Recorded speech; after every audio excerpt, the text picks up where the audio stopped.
Қызыл телпек ертегісі. Жайлау киіз үйдің алдында әже мен немере отыр. Қасында қозы. Әже, ертегі айтыңызшы. Әже, жымиып жарайды, балам. Бұл ертегі қызыл телпек деп аталады.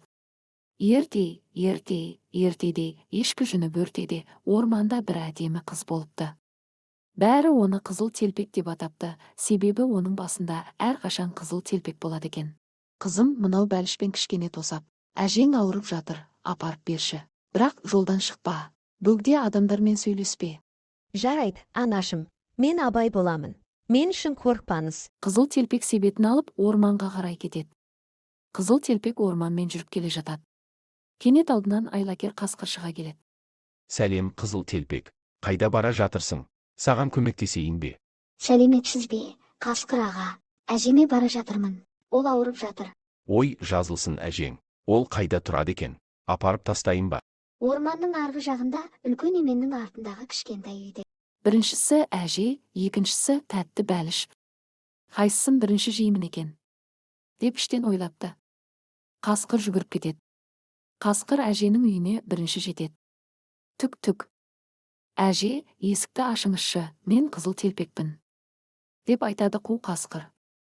Кел, қызым, есік ашық. Қасқыр ішке кіреді де әжені жұтып жібереді.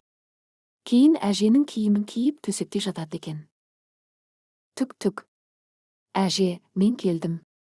Депті қызыл телпек. Кел, балам, есік ашық. Дейді қу қасқыр. Қыз ішке кіреді де сәл таңырқап қарайды. Әже, сіздің даусыңыз неге өзгеріп кеткен? Көзіңіз неге сондай үлкен?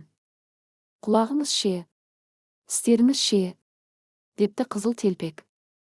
Көзім сені жақсы көру үшін. Құлағым сенің даусыңды жақсы есту үшін. Тісім сені жеу үшін. Қасқыр секіріп орнынан тұрады. Қыз айқайлап жүгіріп шығады.